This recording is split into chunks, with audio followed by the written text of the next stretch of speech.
Oh, wait, it's working now. Okay, finally.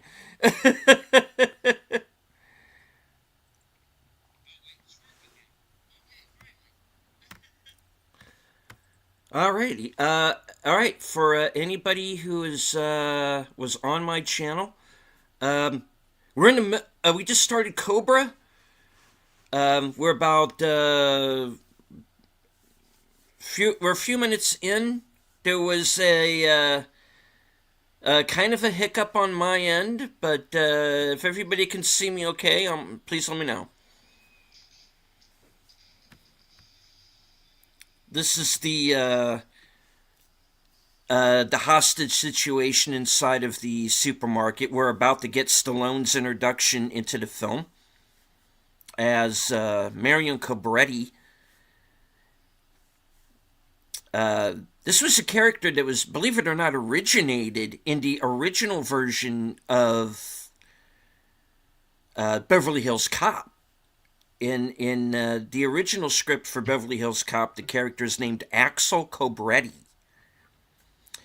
and it still had was a bit more of a mix of action comedy, but with Stallone, he wanted to make it more like this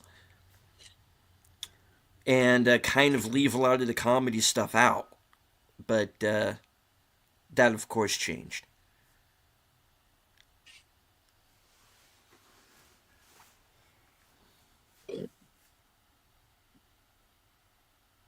As an action star, Stallone always had his own little slice of humor put into each of his action films.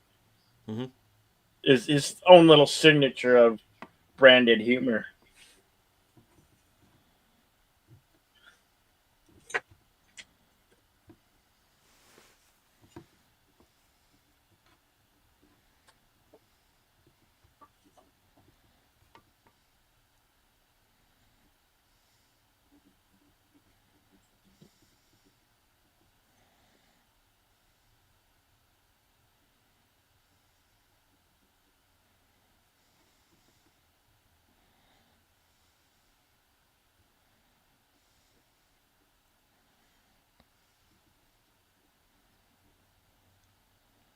And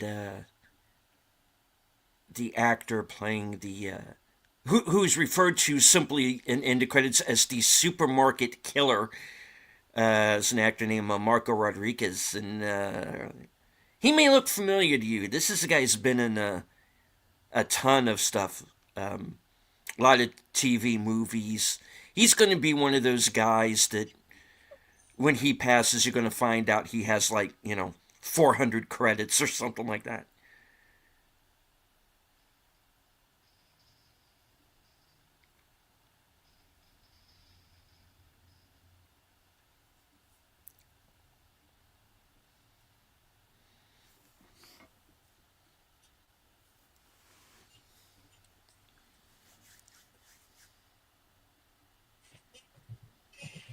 And Star Trek TNG fans might remember him from that series, as well as a Starfleet captain that Riker was in the academy with.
And even though Cobra does not know it yet, he's essentially just taken out the first bad guy. He thinks at first you think this guy's just like this random psycho, but he actually is in league with the Night Slasher, as we've just heard the first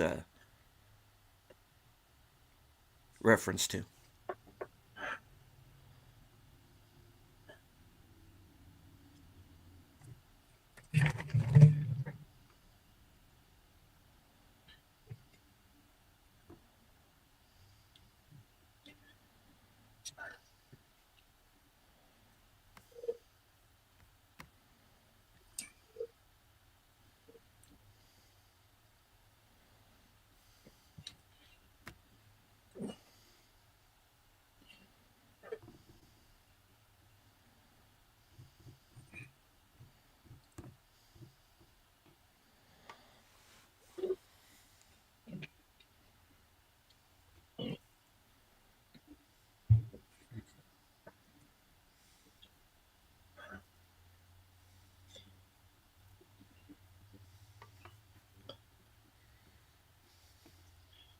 Moving, Pala. Is the Lion's car a Hudsucker?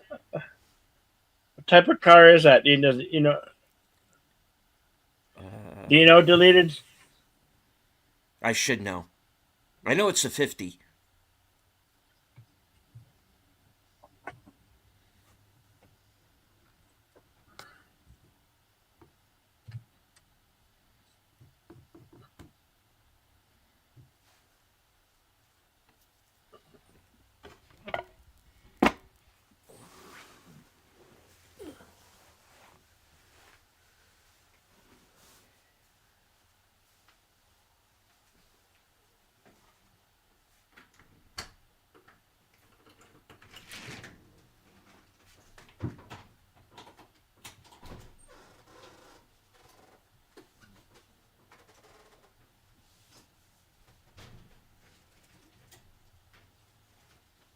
Boy, a lot of branding free advertisement for Pepsi.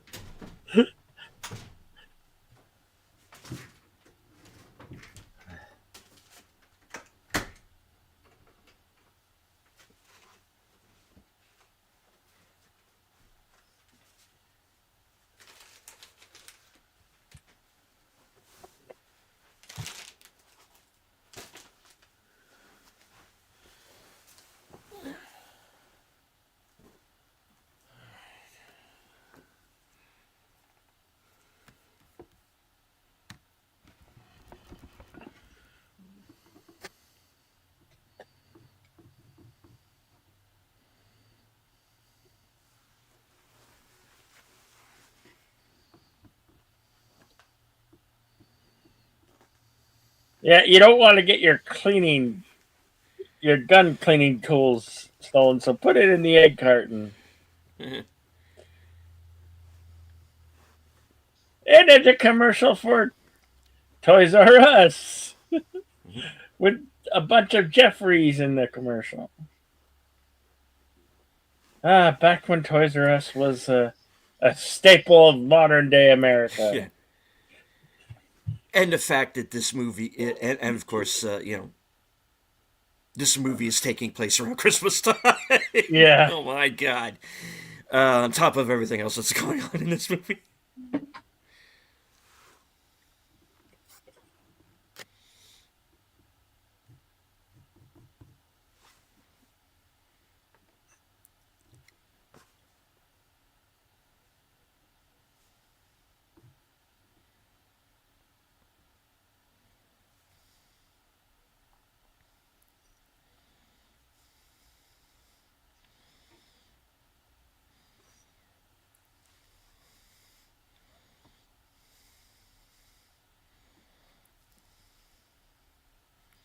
Yeah, Sly really stacks the deck against these guys kind of pretty quickly. You hate them right away. you want to you're rooting for him from the beginning. I'm not sure, but that might be his gun pistol. Mm-hmm. I think might be a Colt 45 ACP. Hmm. I'm not sure, but that's what it looks like to I think me. so. Yeah.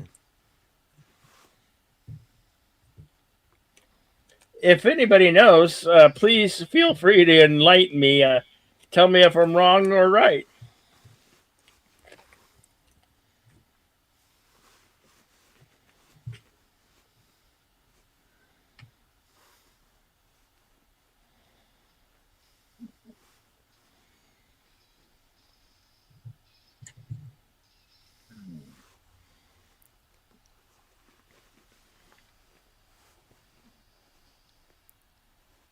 Or sorry. First look at the Night Slasher himself is played by Brian Thompson, other character actor. And another guy who's been on Star Trek. There are a lot of people in this movie who were in a Star Trek series at some point or another. Andrew Robinson, of course, who, of course, was the villain in the original Dirty Harry. And, of course, was Garrick on Deep Space Nine. Was in Hellraiser. And, of course, Rennie Santoni, who was also in Dirty Harry. He was Harry's partner.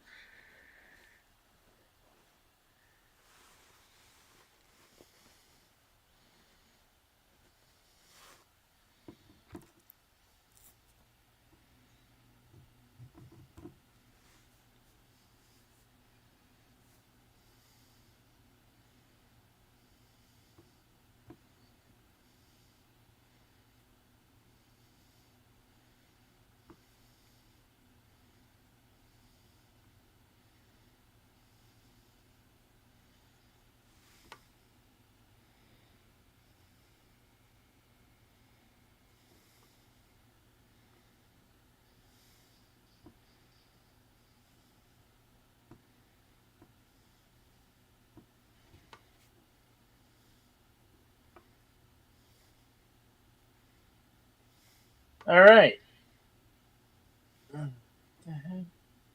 Hmm?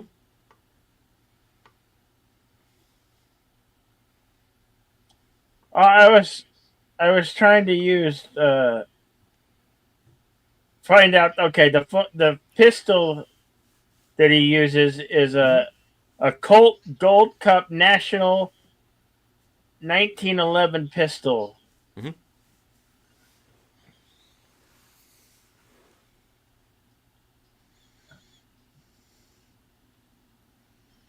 I believe she was it actually was it was in the film that was played on Monday night. The she was a pink No. lady. No, no, that's not her. No.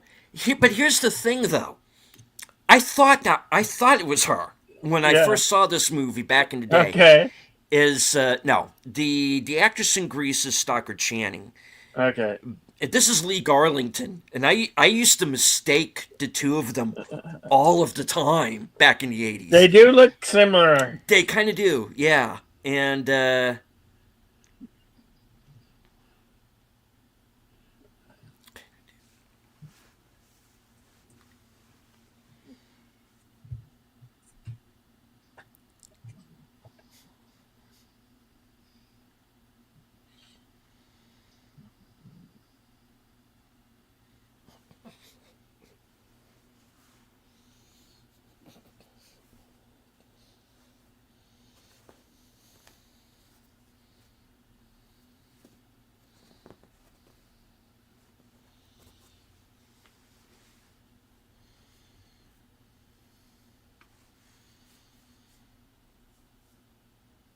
of course to reveal that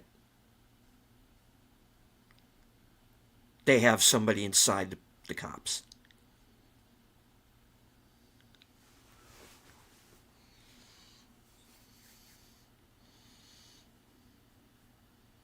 Hello to Lady Miss. Welcome.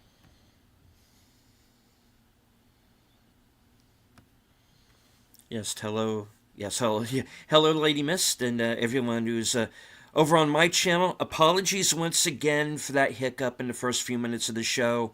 I appear to be up and running now, so if there are any like audio or video issues, please let me know, and I'll try to fix them on my end. We are about probably what about 15, 20 minutes into the movie? 22. 22. Okay. Yeah. Okay.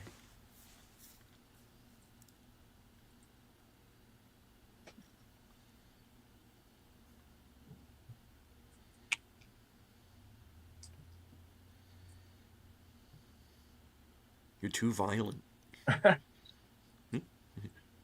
What sugar you're eating?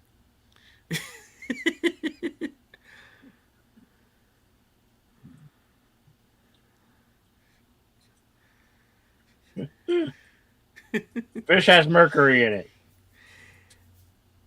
Yeah, you gotta take that chance, don't you?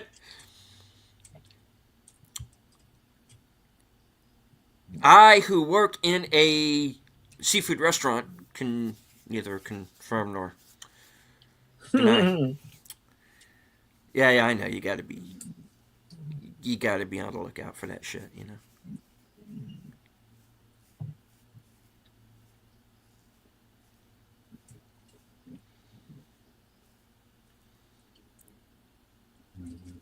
And this song is "Angel of the City" by Robert Tepper, who's also on the Rocky Four soundtrack. He does the No Way Out song.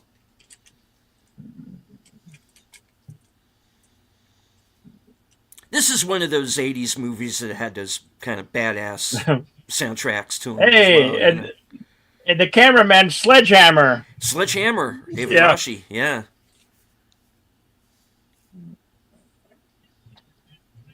Which was kind of a parody of films like this, actually. Yep. So, yeah.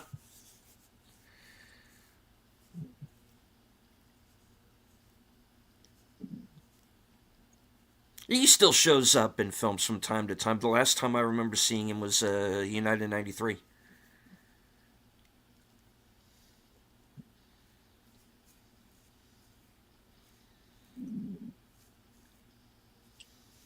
I think Bridget Nelson was only in 3 major top tier films: Cobra, Beverly Hills Cop 2, Mm-hmm. and of course Rocky 4. I don't remember her very She's much in in anything else. she's in Rocky 4. She was in Red Sonja. Oh yeah, Red Sonja. I forgot Red Uh, Sonja. she's actually in Creed 2, believe it or not. Um, What is it called? she's in Creed 2. The Creed. I don't. yeah. Remember the spin-off Rocky films? Oh, okay. In Creed 2, they bring back Ivan Drago. I vaguely remember that. Yeah, I mean, they I bring saw that, but I don't remember her being in it. she's in it. Believe it or not, yeah. Hmm. I don't. I don't. And she and Stallone do not like Share screen interact time. at all during the. They don't share any screen time, Yeah. but and they probably did shoot them on different days, I would think. But yeah, it's interesting where they go with her character and kind of where her character and Dolph Lundgren's where their relationship went after he lost to Rocky. She basically like completely fucking ditches him. It's like,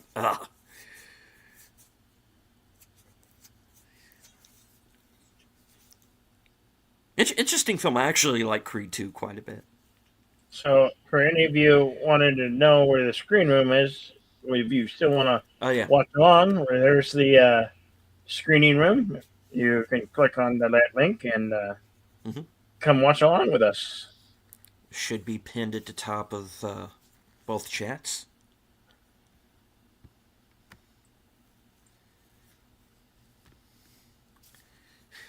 He's, he's basically the smarmy photographer who's hitting on her all the time. Yeah.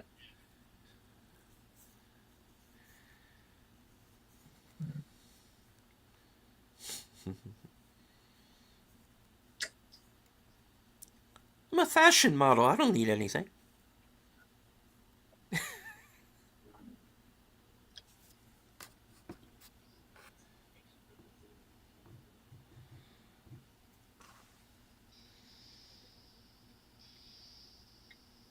And that's it. That's all he gets in this.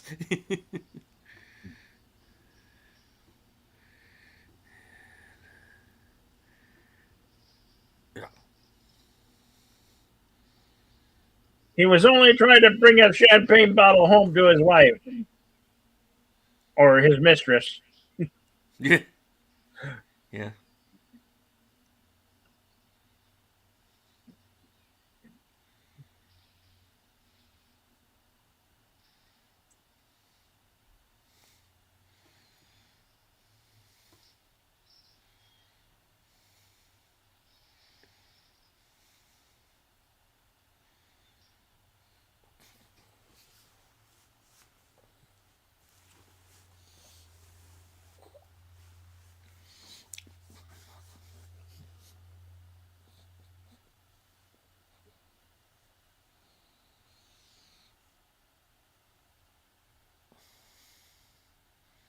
There's a tear in your pantyhose.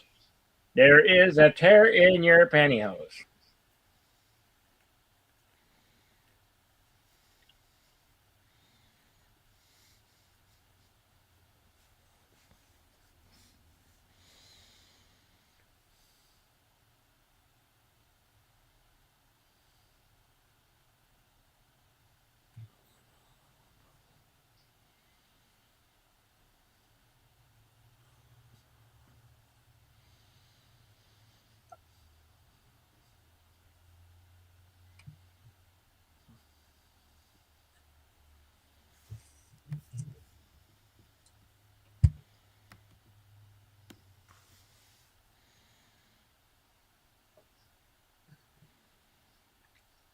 Never sleep again. Sorry.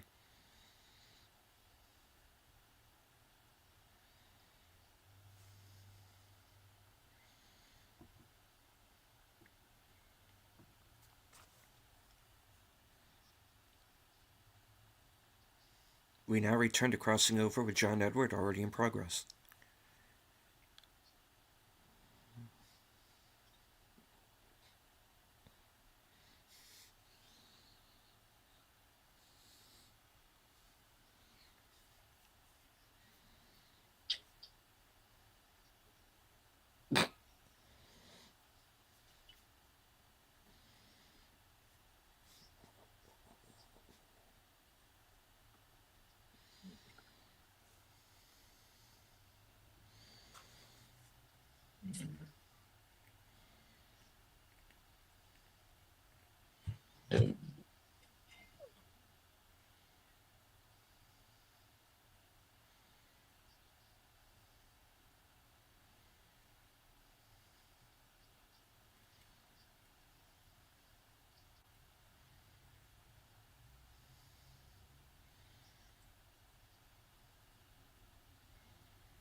But you look like that sledgehammer guy.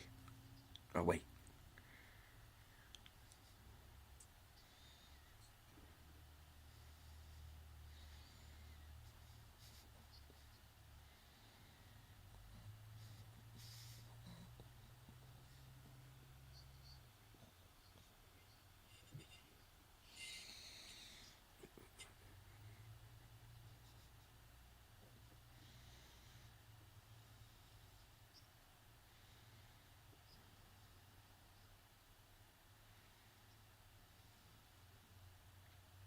Wants to kill you.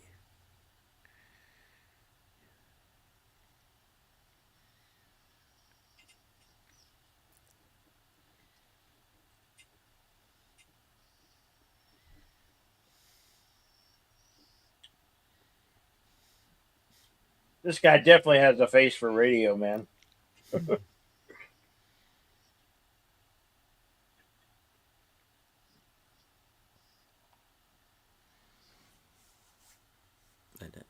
I actually know like a number of people have like met this guy at conventions because he's been in a lot of like science fiction and genre type films. They say he's like a super nice guy in real life.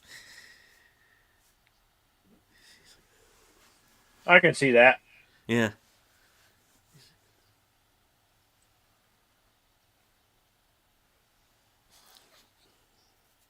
I was saying had screen time with Arnold in the first Terminator. Yeah, yeah, he's in the first Terminator, yeah. Not in it for very long, but No, he's he was not. in it.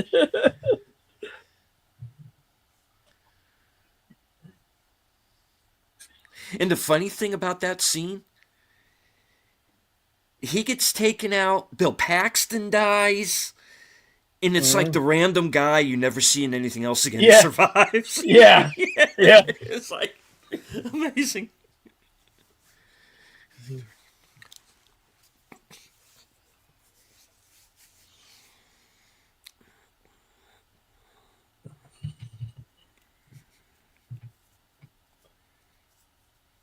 When she did Red Sonja, I could have sworn that was the third Conan film. I thought that Arnold was playing Conan Well, he was. again. Um, what happened was they didn't have the rights to Conan, so they had to change his name. But he is effectively playing Conan. I think they call him like Caladan or something like that in the film. Yeah. That will have to be one we hit up on the Action Theater, the Conan series. Oh, for sure.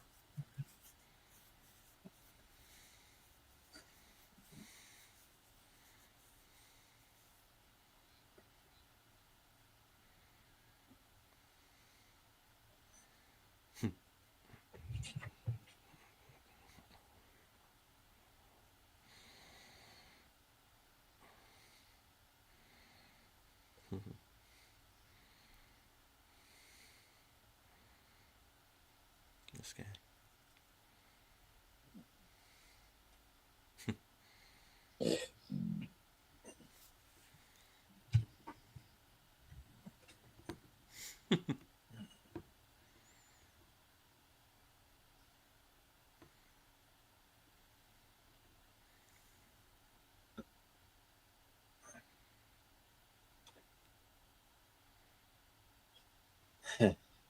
Yeah, in the second Fright Night film, he was the guy who ate bugs.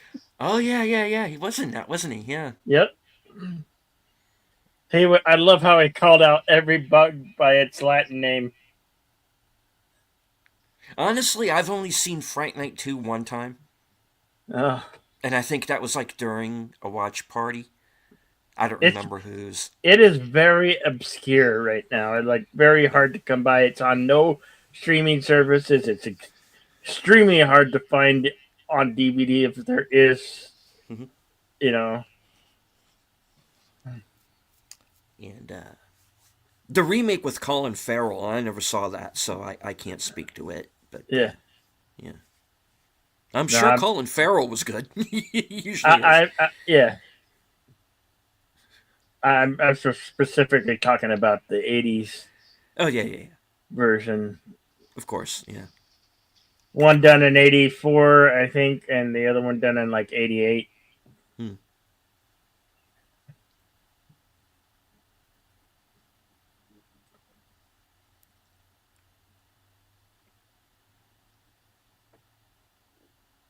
Run away till the midnight hour. Oh wait.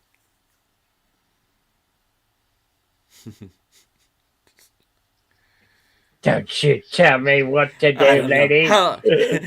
how this woman survives. I have no idea because you know he wants to.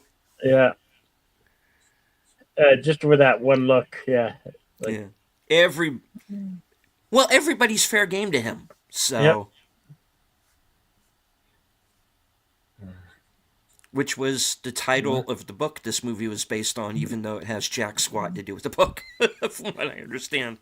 Yeah, this individual is a guy who's never been loved by anybody. No, He's just a complete psychopath.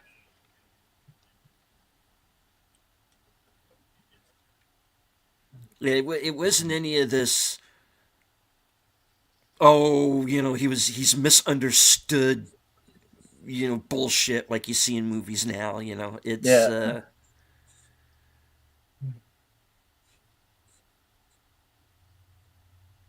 he's just a screwed up guy who likes to kill people because in his mind, he's the apex predator. He's better than everybody. You yeah. know, pure and simple.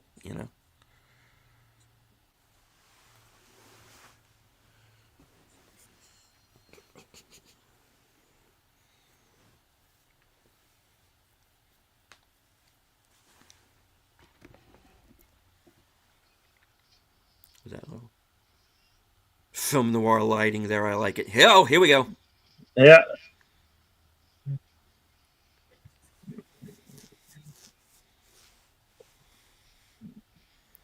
Oh yeah, this film it wastes no time. No, not at all. It has an hour runtime of 1 hour 27 minutes. It goes super fast. It's basically goes through it in a blink of an eye. Hmm. That's why this is one of the better action films of the 80s.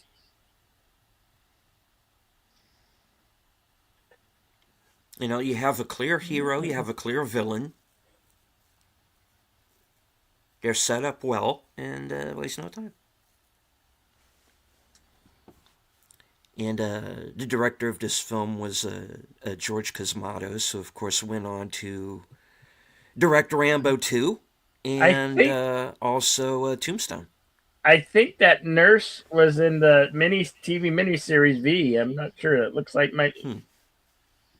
she looks vaguely familiar. She does, yeah. I don't recall what else she was in though.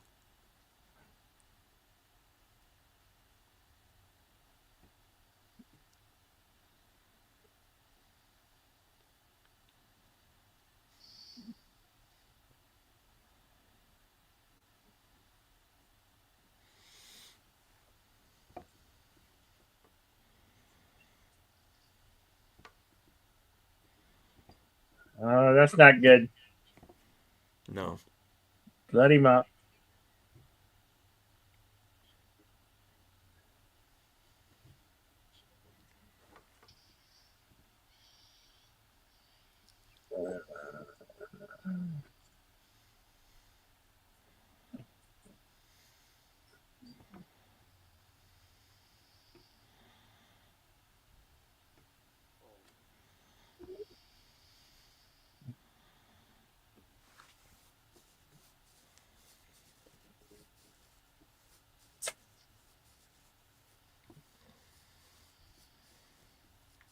I think he is wearing rubber gloves, so he doesn't get any fingerprints left behind.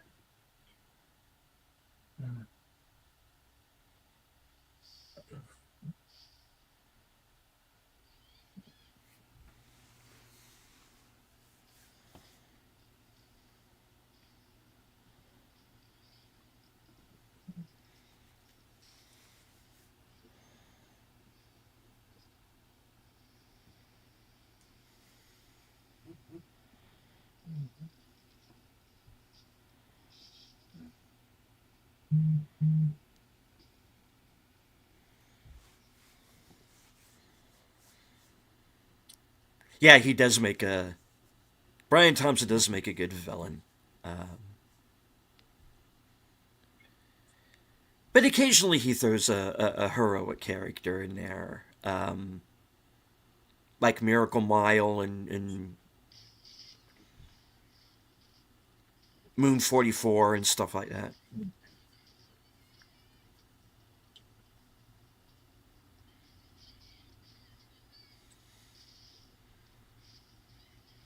I think when he was on Star Trek, he played a Klingon, didn't he? I think he did.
It's Babe Ruth. Oh, he played Babe Ruth once in The Sandlot.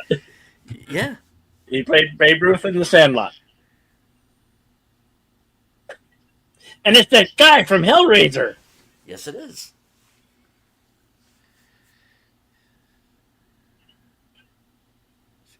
Don't say please. He didn't say please.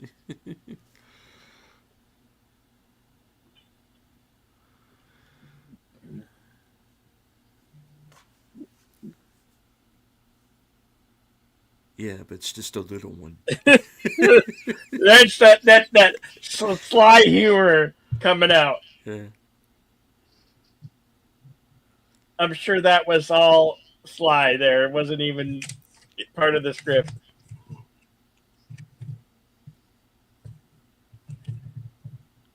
This Tulsa King prequel is weird.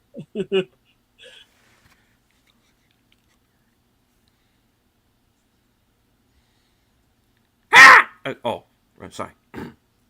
Yeah.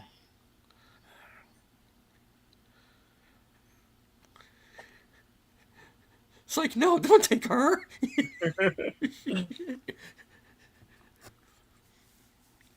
This can only end in tears.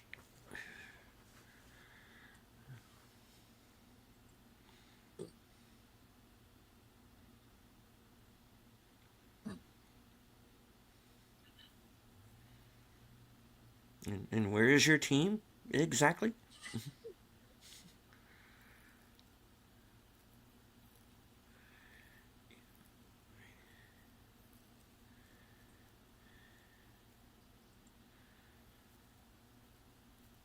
Yep.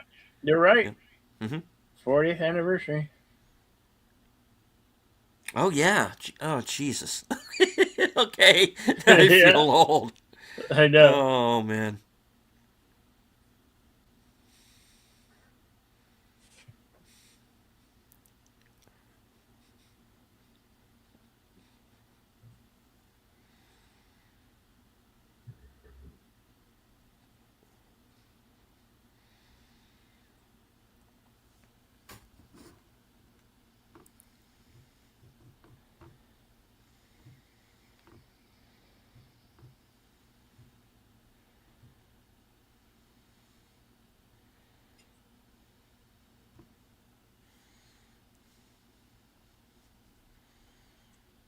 Mm-hmm.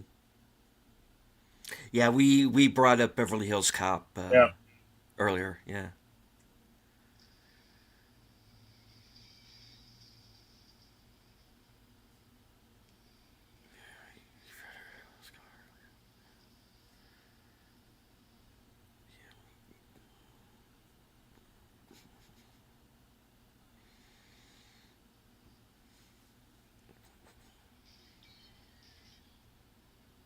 No, you're putting holes in the car.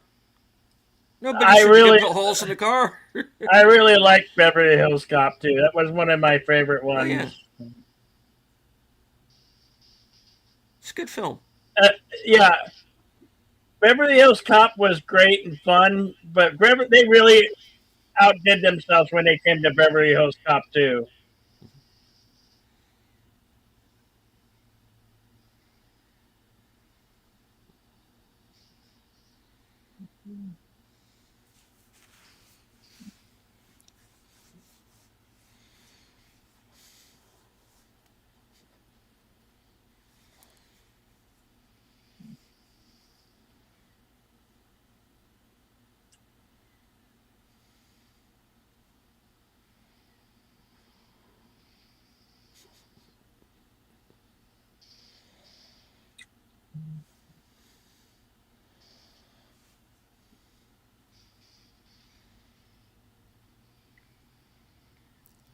Here we go.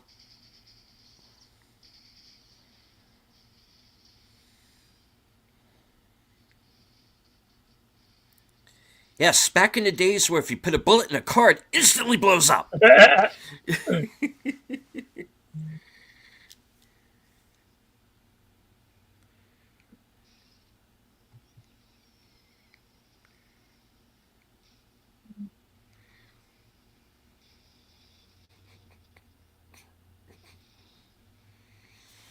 which they make fun of in Last Action Hero.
Damn it, Cobretti, you were in a car chase. How the hell did you hit a boat? Oh, he messed up his car. Yeah.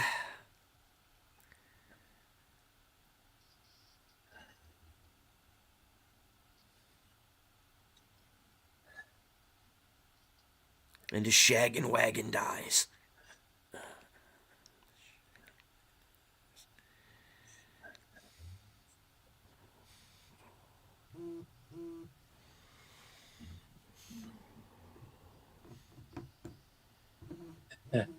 She's actually taller than he is. Yeah.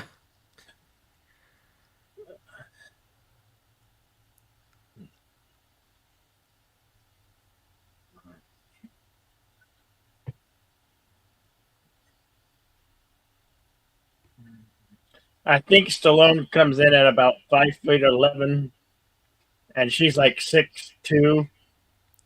Yeah, she's pretty tall. Yeah, As they explain in Beverly Hills Cop 2. yeah. How long does it take to shave them legs, anyway? 6 feet, 6 feet tall women come on like trees in Beverly Hills.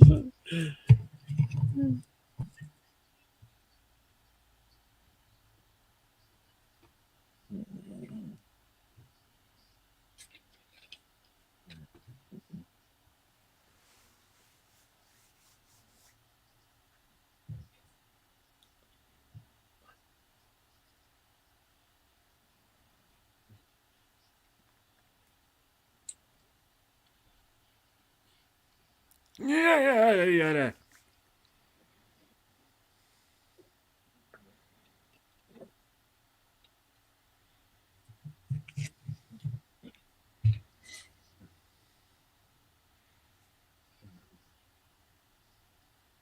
This alternate universe Dirty Harry movie is weird.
The fellow with the sniper rifle was kind of basically henchman number one.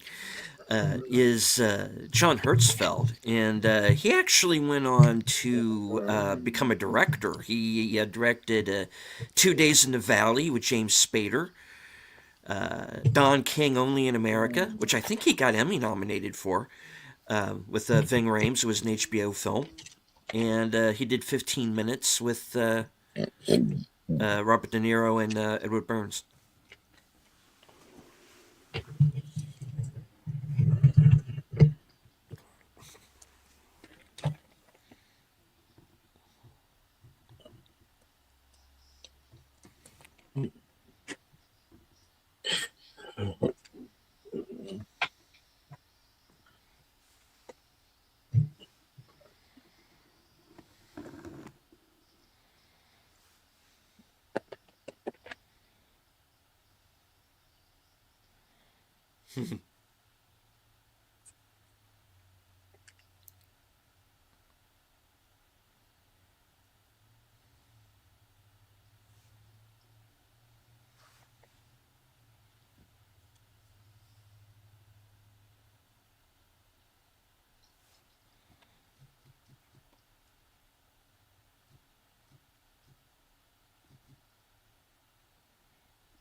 Oh, there's a giant iguana on the Coca Cola machine.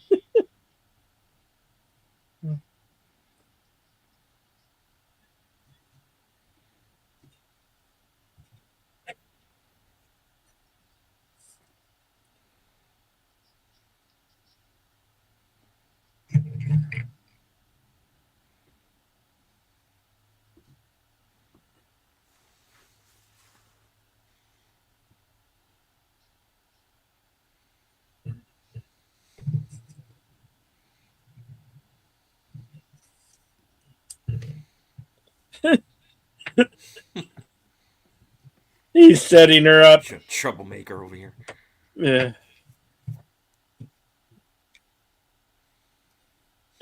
A Philly in L.A. That bobblehead's from Philly.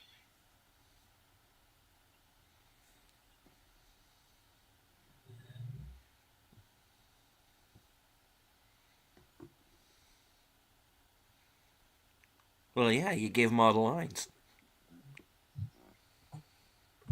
Hail to Daniel Berry Sports Highlight saying, "Sup, guys? Sup to you, Daniel Berry. Good to see you. Thank you for dropping by, saying hello. Smash that thumbs up on both of our channels. We appreciate it. Mm-hmm. Subscribe if you're not already. It's completely free to you. I promise. Don't cost a thing.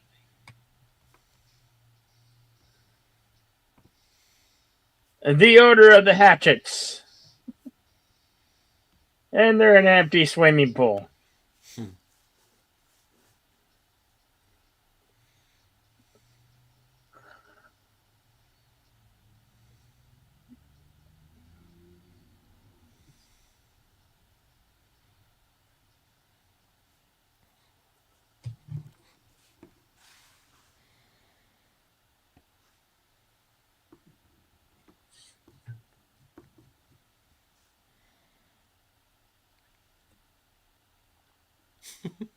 Look at Bridget. Look at I love that. Bridget trying to be American, smothering her fries in ketchup.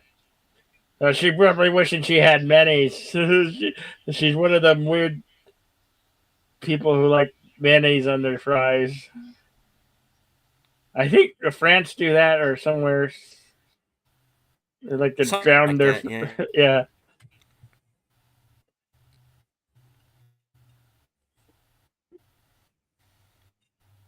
You know what the quarter pounder in France? Louise. Welcome to the stream, JPRPH1. Hey, JP. And of course, hello, Gambit, if I didn't say so earlier.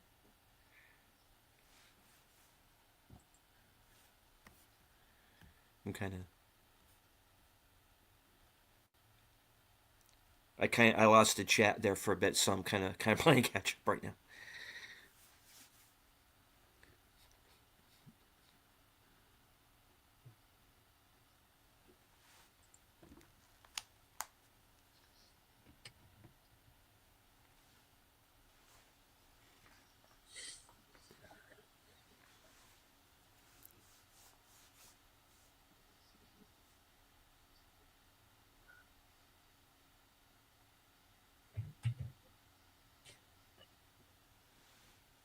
Well, you have two choices: the crazy woman or the really crazy woman.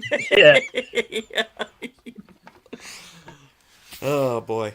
Hail FK8C 2005, Anytime. also sometimes known as Tim. We're going into the third act of Cobra. Yep. 5942. Mm-hmm.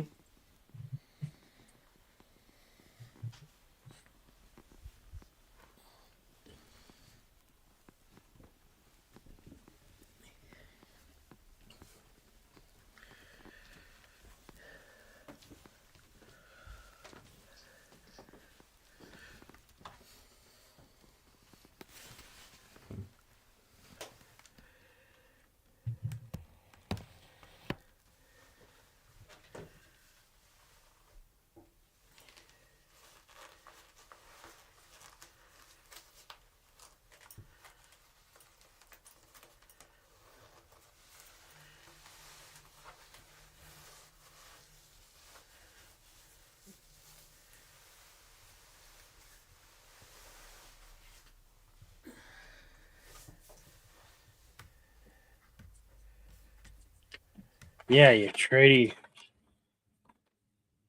trader.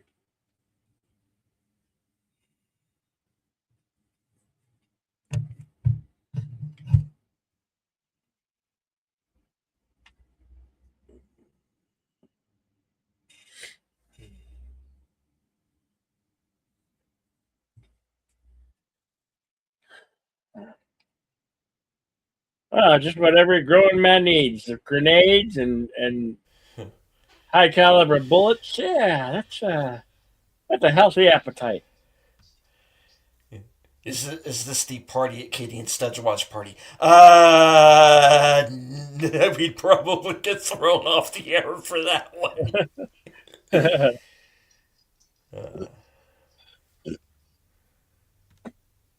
Thank you, Tim, for the 199. Appreciate it.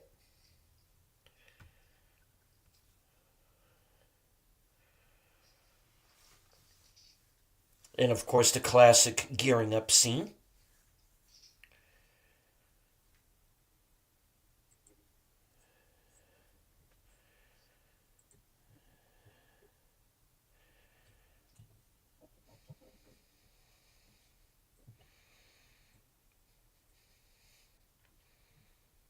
I don't sleep, I'm European.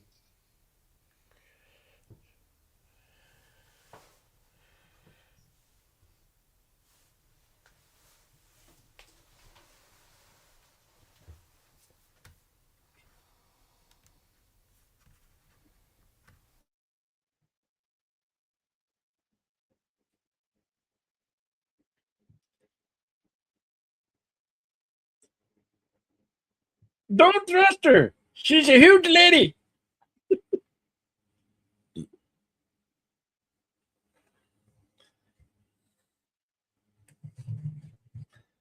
I remember her on on she had a show, a reality TV show. It was she was trying to she's trying to get with Flavor Flav, a public enemy.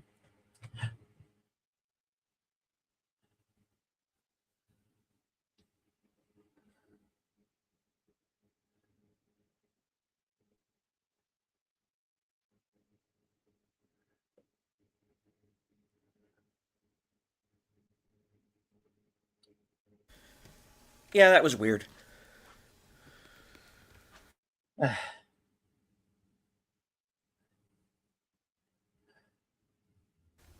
Wasn't expecting that. Yeah, I don't like her manly curly hands. She kind of got manly curly hands.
In the longer version, there are more scenes of the cult kind of going from house to house and randomly killing people.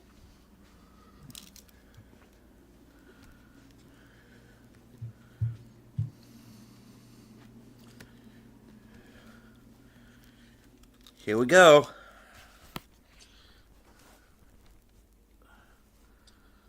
The order of the double hatchets has arrived.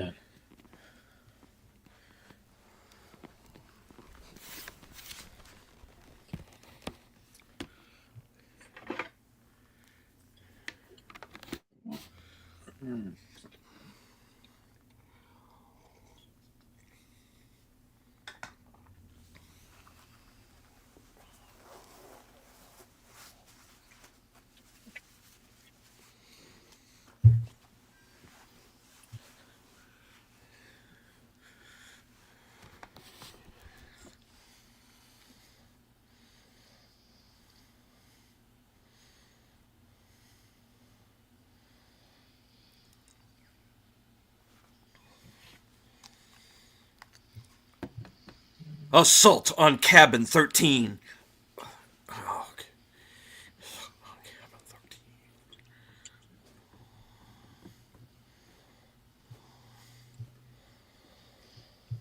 Yeah, I don't think it's going to work, lady.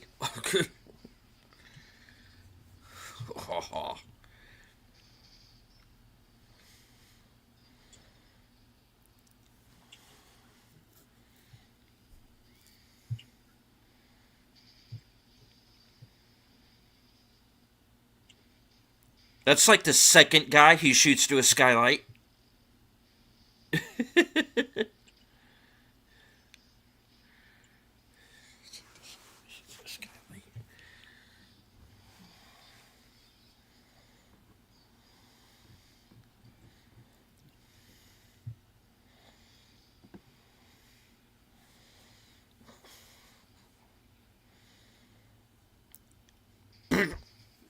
Toodles.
highway of death.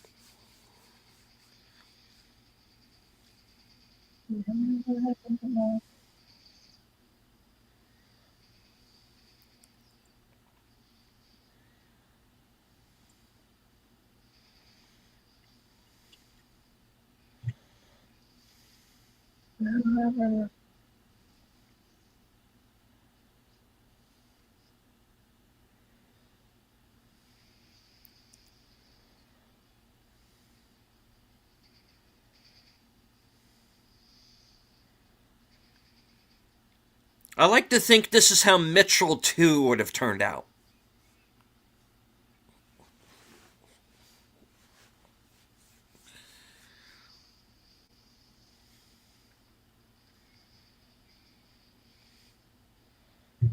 That didn't hurt.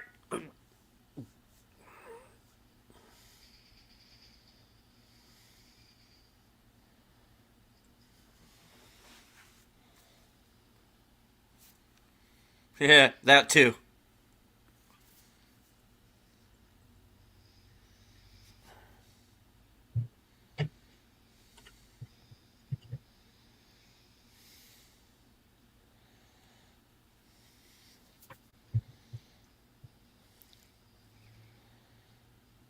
Napalm grenades enabled.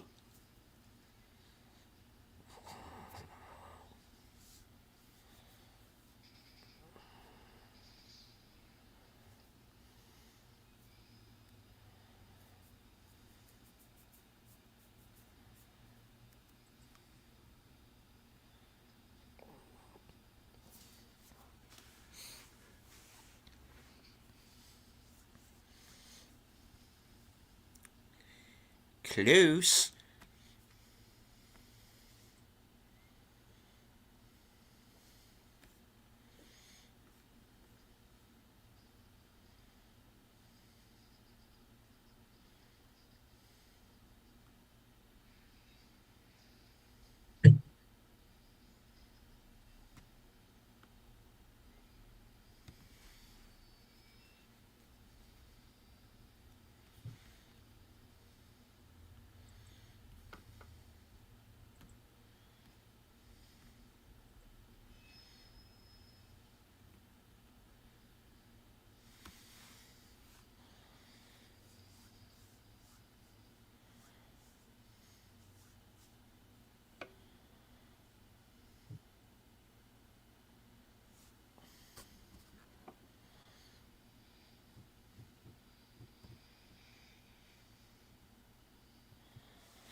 Grenade!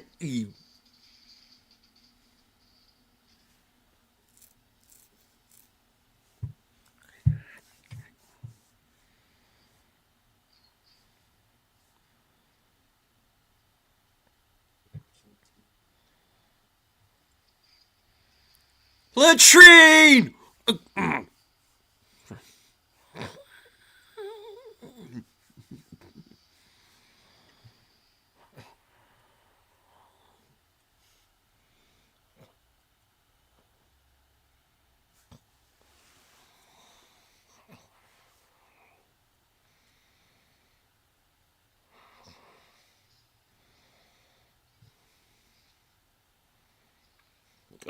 I agree, Tim.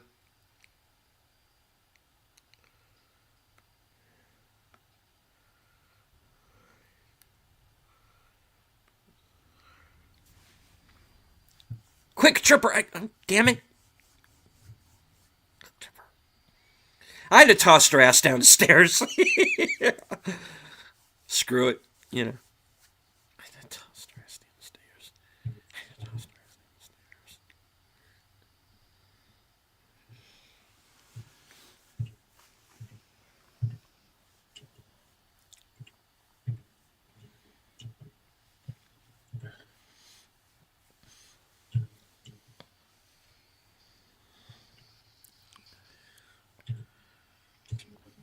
You have the right to remain silent.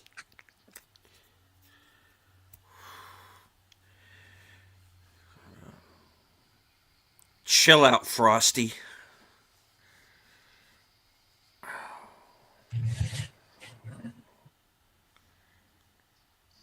Here we go. Oh,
go to hell with me.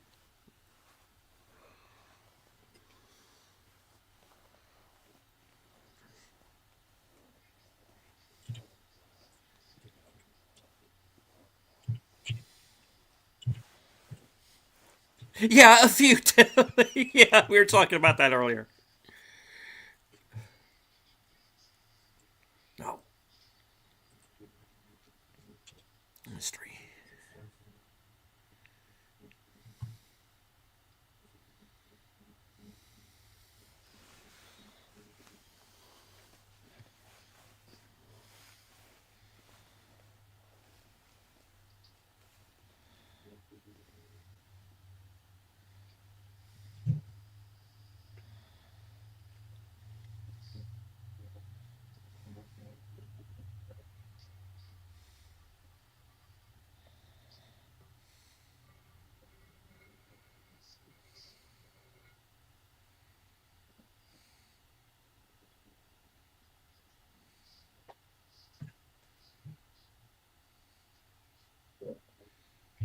Not.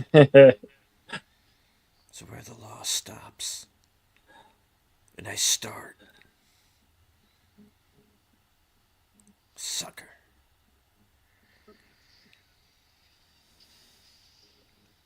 Look out for Oh, hey, thanks.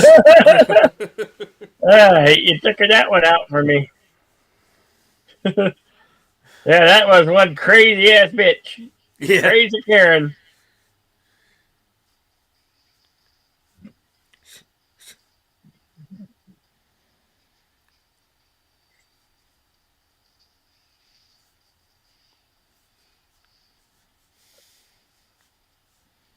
You should never bring knife to a gunfight.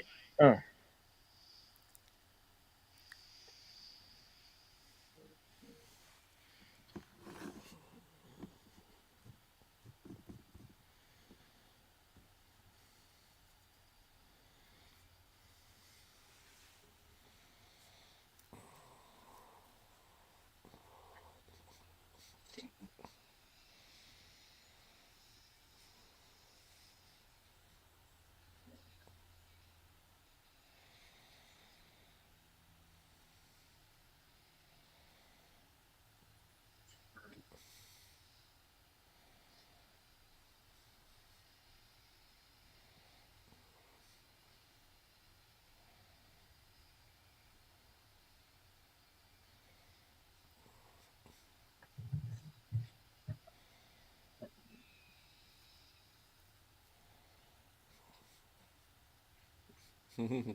He's working on it, Gambit.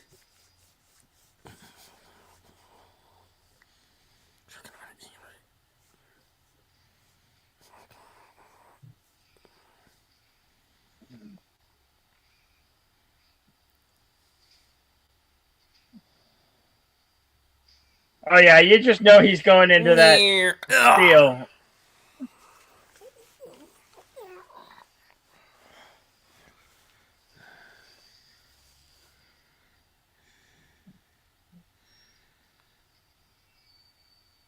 Ah, how's the world domination thing working out for you, pal?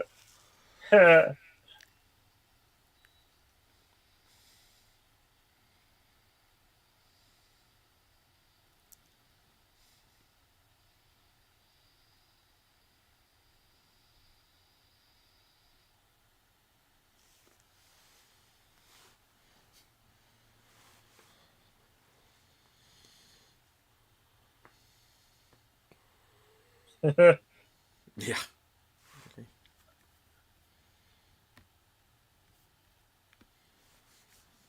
I don't want to start any rumors or anything,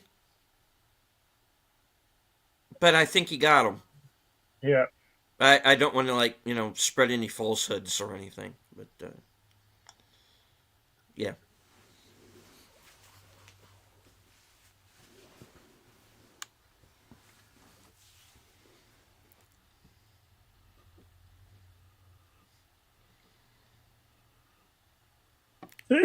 Yeah. I mean, it's the dance finals. This is the part of Cinema Sins where they go, "Yay, Tony's alive!"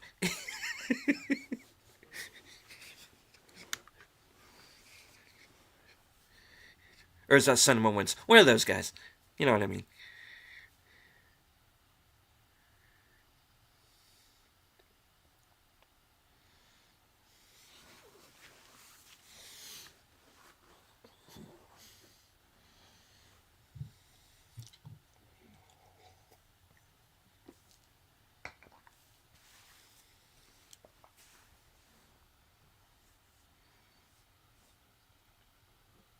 What'd you fucking ask me about it for then?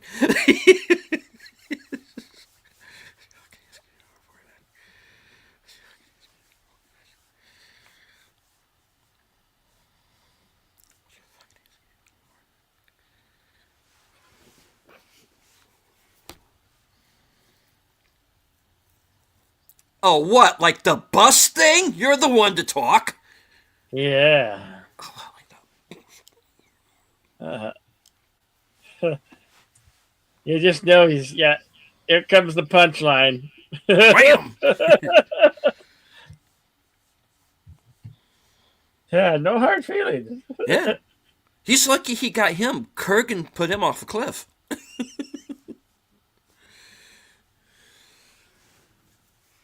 By the way, that's called a callback, folks.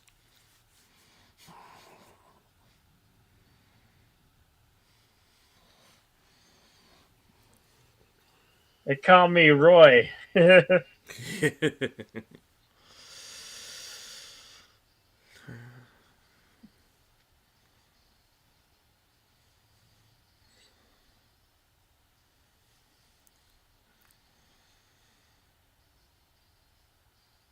of course, the closing credits song, which is Voice of America's Sons, John Cafferty and the Beaver Brown Band, who, of course, did the music for Eddie and the Cruisers.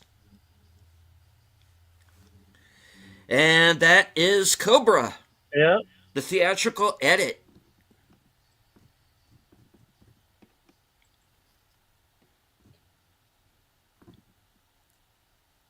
All 87 glorious 80 minutes of it.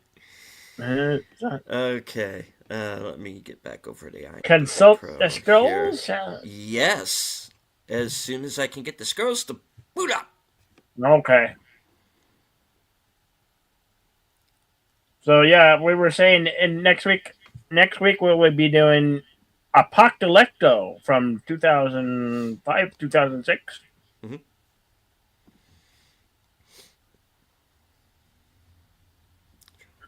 Not a lot of dialogue in English. All big and so, None, in no, fact. yeah, Yeah. none. It's all subtitled though, but Yeah. the action is stellar. I mean, Yes, it is. There's not really a whole lot of dialogue, period, in that film. yeah, It's yeah, quite a bit of action. but there's a lot of drama and action in it, and Oh, for that's what I sure. love about it. I All love the right. point of view in that film. For sure. All right. Cobra was released May 23rd, 1986. Estimated budget of 25 million, going on to gross 49 million worldwide. And believe it or not, got nominated for 6 Razzies. That's because they don't like Stallone. Never have.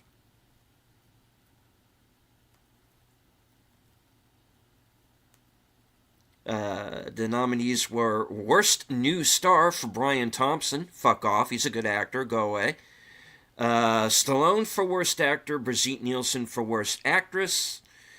Stallone for Worst Screenplay, Brian Thompson again for Worst Supporting Actor, fuck off.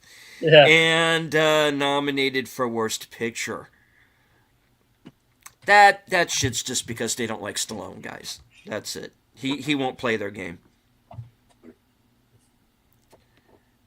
All right, moving on to filming locations. 2701 Manhattan Beach Boulevard, Redondo Beach, California, for the exterior parking lot of the grocery store. East Shoreline Drive, Long Beach, for the car chase sequence. Santa Clarita, Henry Mayo Hospital for the hospital scenes. Dell Avenue, Venice Beach for the car chase over the bridge. Port of Los Angeles for the end of the car chase. Santa Clarita, the climactic battle at the abandoned bottle plant.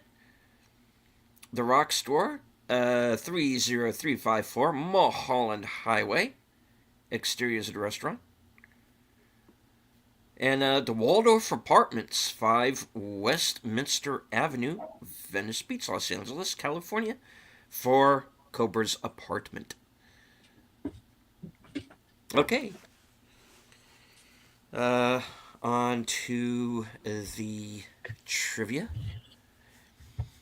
The custom. This actually answers your question, Bill. One of your questions. The custom 1950 Mercury, driven by Cobretti okay. into film, was actually owned by Sylvester Stallone.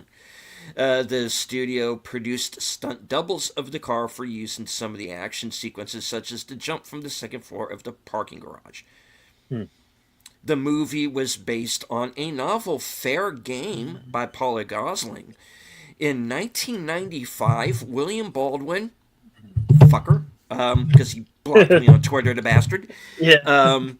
William Baldwin and Cindy Crawford made Fair Game, which was based on the same novel. Just like Cobra, Fair Game was re-edited by Warner Brothers in post-production, but in Fair Game's case, it was due to the test audiences disliking the original cut. Stallone was signed to play the titular lead in Beverly Hills Cop. He decided to rewrite the script almost completely, removing nearly all of the comedic aspects and turning it into an action-packed blockbuster extravaganza that he felt was better suited to him. The studio read his revised script and rejected it. The proposed action scenes would have increased the movie's total budget far beyond what they planned. Stallone later channeled his ideas for into an original script. When Stallone left Beverly Hills Cop, Eddie Murphy was brought in to play the lead role. Brigitte Nielsen would play the villainess in Beverly Hills Cop 2. The submachine gun used by Cobretti in the final showdown with the biker gang is a Johnny-Matic. The Johnny-Matic first appeared in the early 1980s, but it was never adopted by any country for use. It reappeared in Finland in the mid-1990s as the GG-95 personal defense weapon made by the Golden Gun Company. The gun is chambered in a 9 by 19 parabellum, has a cyclic rate of 600 rounds per minute, and has various accessories that were offered, such as a silencer, various capacity magazines, and a laser pointing device. Much of David Rashi's role was cut from the final version. In the behind the scenes documentary, an additional scene featuring him is shown being filmed. Total body count 52, 41 of which are killed by Cobra. Wait, who's the real villain here? Anyway, hey, everybody's the hero of their own story. Okay. In the diner scene where Cobretti brings over the fake hamburger stack to Ingrid, there is an oval frame on the wall that says King Cobra, a brand of beer. The bobblehead doll that Cobra is playing with outside the diner is wearing the uniform of the Philadelphia Phillies, which Bill pointed out. Mm-hmm. Cobretti uses a custom Colt Gold Cup National Match 1911 in 9mm using... You okay? Yeah. Okay. You worried there for a second. All right. 9mm using Glazer safety slugs a frangible bullet. This is shown he unloads his pistol in his apartment to clean it. The Colt Gold Cup National Match 1911 is usually chambered in 45 caliber ACP. As again, you pointed out during the movie. 9mm versions are made especially for the film. The film was considered a box office disappointment at the time, especially compared to Rambo 2 and Rocky 4. However, it grossed over $12 million on its opening weekend, the largest opening in the history of Warner Brothers and the Cannon Group at the time. It also earned over $160 million worldwide against a budget of $25 million, along with marketing costs. That opening weekend was the second biggest for any film in 1986, trailing only Star Trek IV: The Voyage Home. It also got lumped together with Poltergeist 2: The Other Side, which opened wide May 23rd, 1986. Yeah. There were plans to do a sequel, which never materialized. The Polly Gosling novel Fair Game, on which Cobra is based, is also called A Running Duck. When the movie came out, Stallone allegedly wanted the novel reissued with himself credited as the author. Miss Gosling declined the offer, of course. Andrew Robinson and Rennie Santoni also appeared in Dirty Harry. In both films, Santoni plays a police officer named Gonzalez. While in the earlier film, Robinson played the main antagonist. Most 1980s action heroes were called John. For example, John Rambo, John Matrix, John McClane. The hero of this film is named Marion after John Wayne, whose birth name was Marion Robert Morrison, the epitome of the cinematic tough guy who often played characters named John. John Bernard books, John Chisholm. Enough Stallone worked Wayne's grand-nephew, Tommy... This says alleged grand-nephew, but I think he actually legit was family to him. Grand-nephew Tommy Morrison in Rocky 5. The original rough cut was over 2 hours long. Due to concerns that it might not be a hit, the final cut was 87 minutes. Thereby increasing the number of screenings per day. Some of the more violent scenes were also cut to avoid an X rating. A great deal of plot detail was either removed or sped up, while most of the violence and nearly every death was edited or depicted off-screen, resulting in numerous continuity errors. Yeah, there was a lot of really gnarly stuff they filmed that did not make it into this film. Trust me, yeah. This was almost a horror film in a lot of ways. A very rare work print of the movie was circulated among fans, although most copies are of poor quality. It has 30 to 40 minutes of footage not available in any other version, and has all of the quote-unquote X-rated material removed from the final release. The knife used by the Night Slasher character was made for the film by knife designer Herman Schneider. Stallone had asked Schneider to create a knife that audiences would never forget. The knife was so sharp that Brian Thompson would often cut himself by accident. Many of these moments were caught on. One of these moments was caught on film, which he tested the blade in his hand while saying, "She's mine." Some of the cuts made to avoid an X rating. The first murder victim having her hand severed, an extended autopsy scene, including lingering shots of naked and mutilated bodies, a longer death for Ingrid's photographer Dan, including a shot of him slipping in his own blood while trying to escape.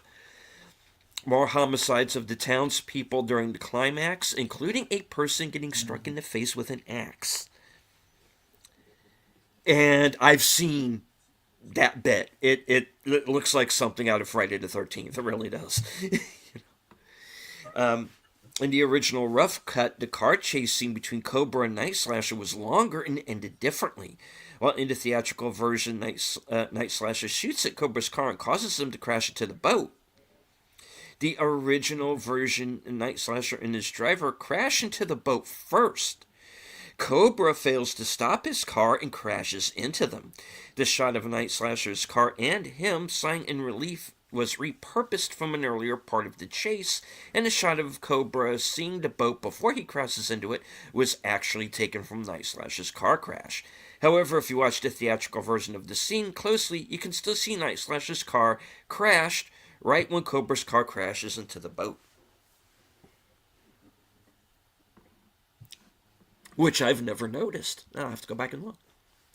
After Top Gun became a massive box office hit, Stallone, Warner Brothers, and the Cannon Group were afraid that Cobra wouldn't be successful, so they cut it down heavily in order to have more theatrical showings per day. A similar thing happened with Another 48 Hours, which was heavily re-edited to compete with Total Recall, but as with Cobra, it created many plot holes. Originally, the motorcycle chase scene in the end was to be filmed in Seattle during a night on a ferry between the islands.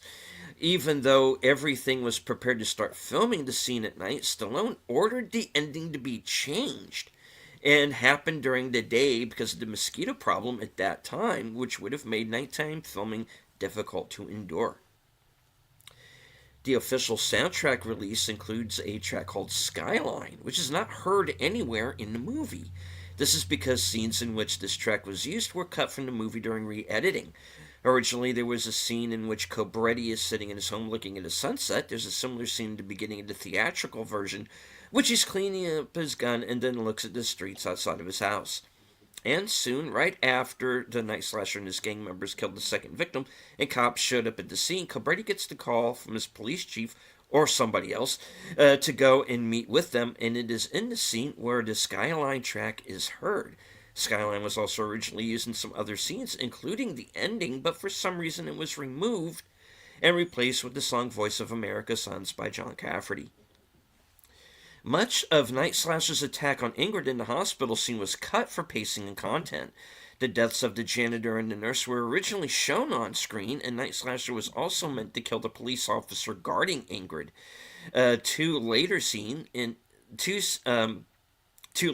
Cobretti and Gonzalez taking Ingrid out of the hospital, and Cobretti talking with Monty, originally included mentions of the officer's death, but these were cut to avoid continuity errors, but as a result, the editing in both scenes is choppy. The first cut of the movie featured a different, less dialogue-heavy version of the Night Slasher and Cobretti's final confrontation. Cobretti originally appeared after Night Slasher screams, "We are the future," and reprises his "You're the disease and I'm the cure" line from the opening supermarket scene.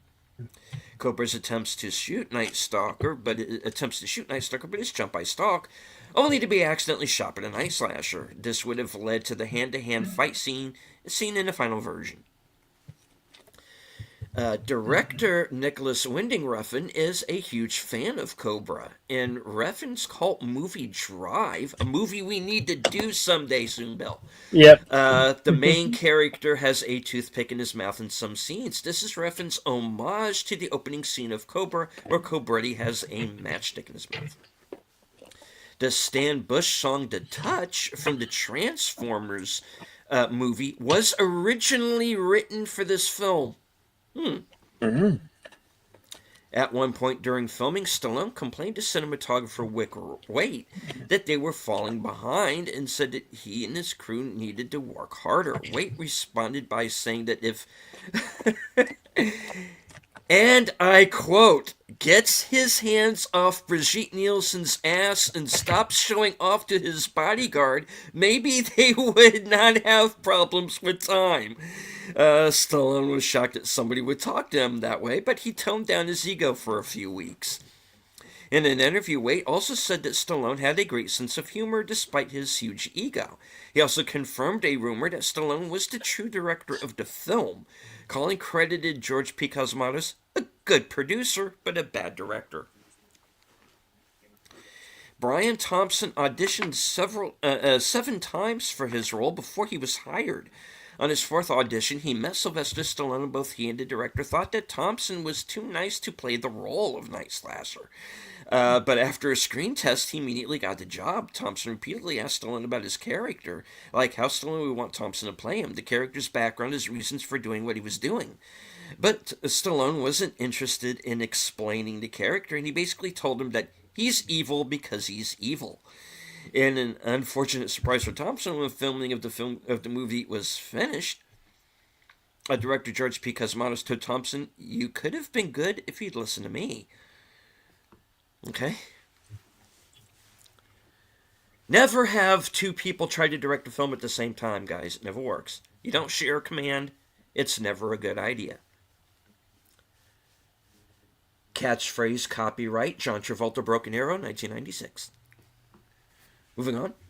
In the first draft of the script, the Night Slasher himself was named Baddon, Baddon, an attempted reference to the actual religious and mythological name of Abaddon. None of the supporting cast or crew were allowed to talk to Stallone during filming. The first draft of Stallone's script had a lot of differences from the later drafts in the film. These include the opening shootout taking place in a movie theater instead of a grocery store, and a lot more people getting killed. COBRA mentioning how some psychopath he was trying to catch killed his girlfriend. An additional big action sequence taking place during night on a boat where Cobra and Ingrid are hiding when they get attacked by Night Slasher's cult members, and Cobra and Gonzalez manage to kill them all. And a different ending in which it's revealed that Monty was the actual leader of the cult. In that script, they were called the New Order. When he tries to kill Ingrid, he gets shot and killed by Cobra. So he was going to be the villain again. Damn. Okay.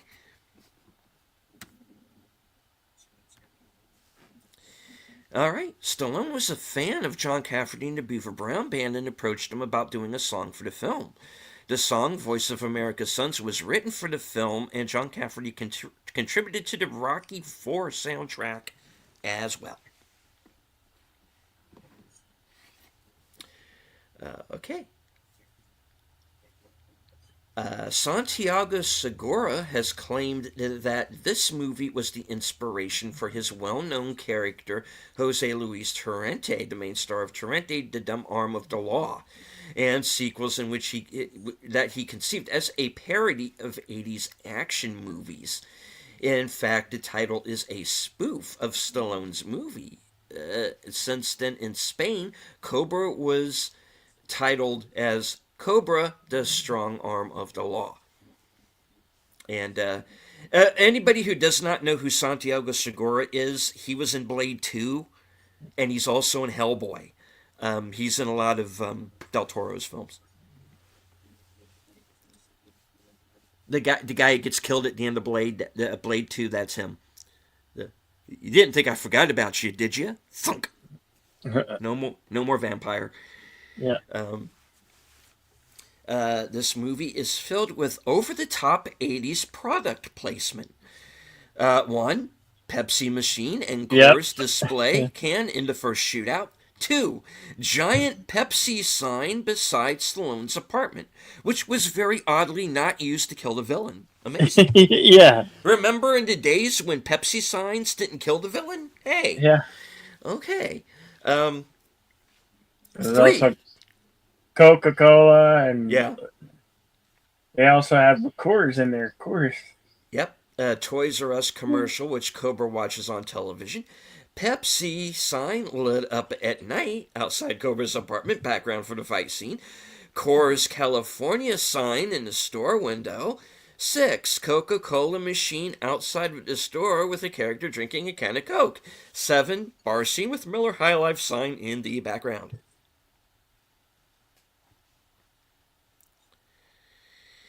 All right. Al Leong was initially cast as one of the lead villains.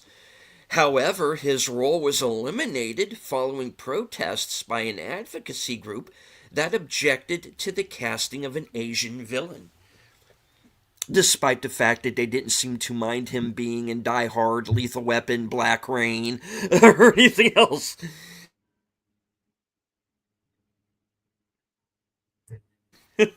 They were upset about this movie. Hmm. The one Asian guy in your that got cast in the whole movie, and the Asian advocacy group didn't want him in the film. Come Yeah. on, guys. In an interview, Stallone described the character of Marion Cobretti as Bruce Springsteen with a badge.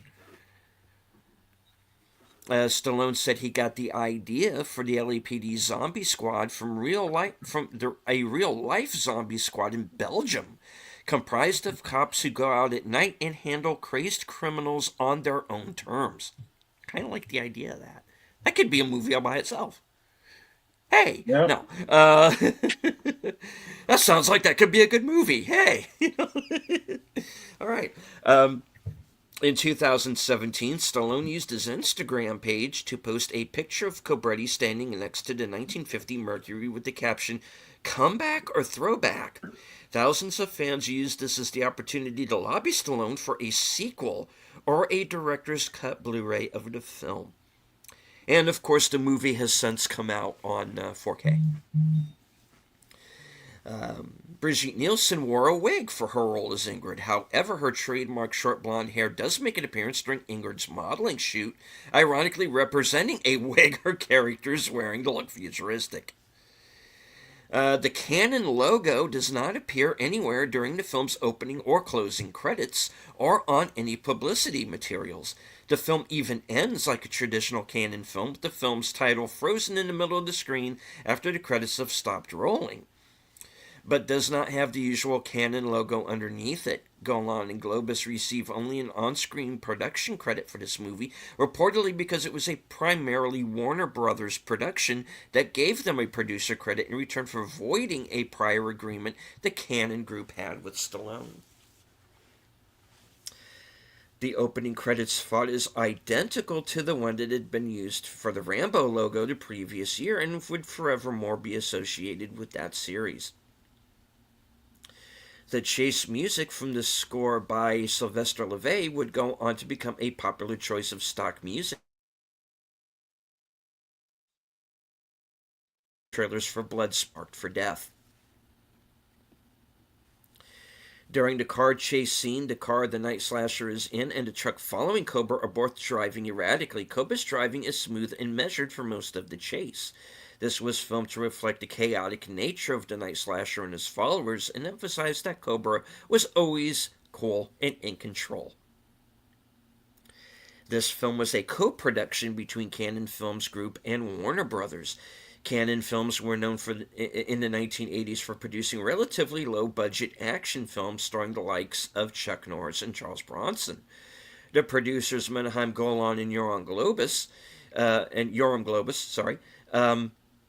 had managed to talk Stallone into doing a two-picture deal, the other film being 1987's Over the Top.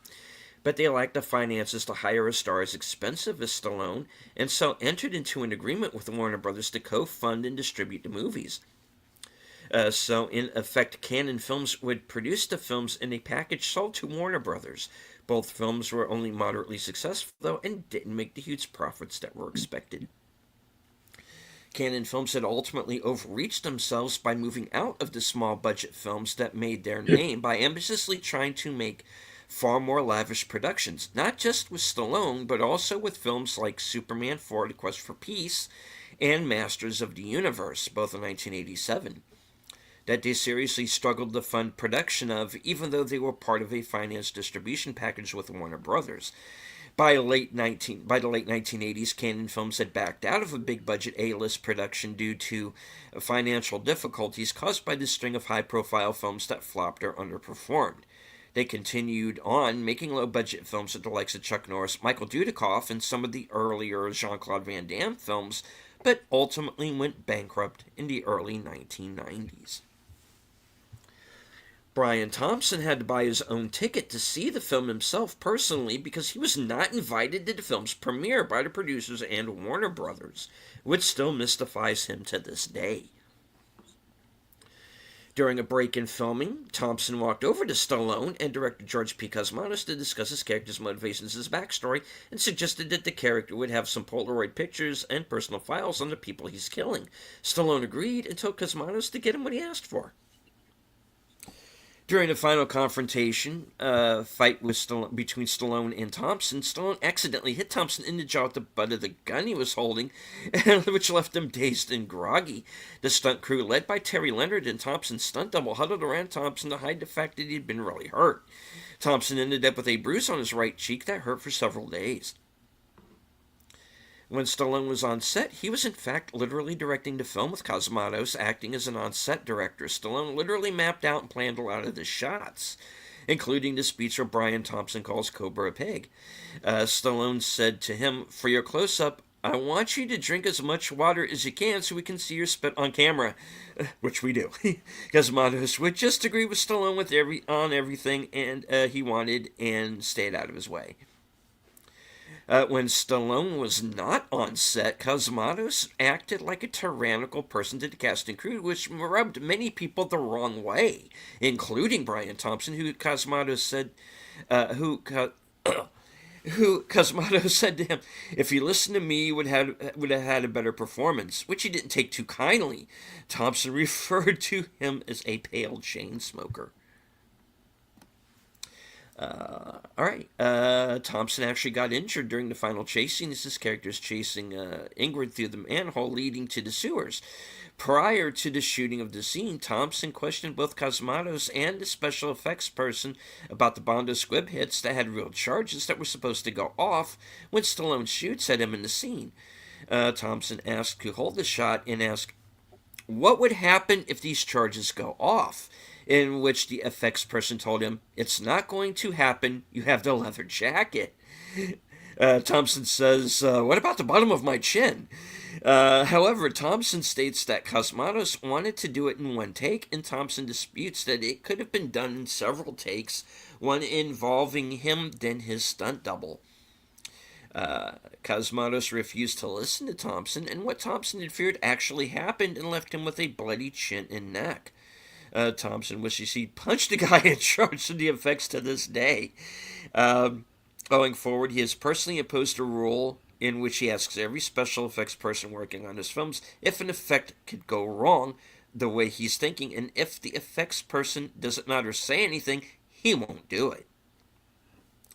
The scenes where Thompson as the night slasher was chasing Brigitte Nielsen in the hospital, Thompson says that Brigitte was having a fun time doing those scenes, even though she was acting seriously.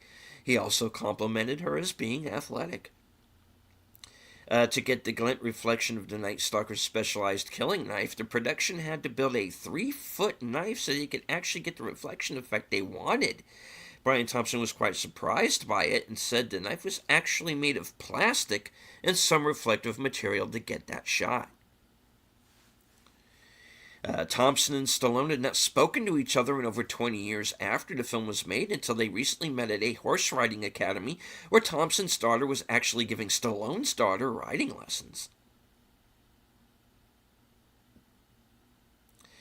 Marco Rodriguez, who would be cast as the supermarket killer, actually read for the Night Stalker, the part Brian Thompson would eventually play in the film.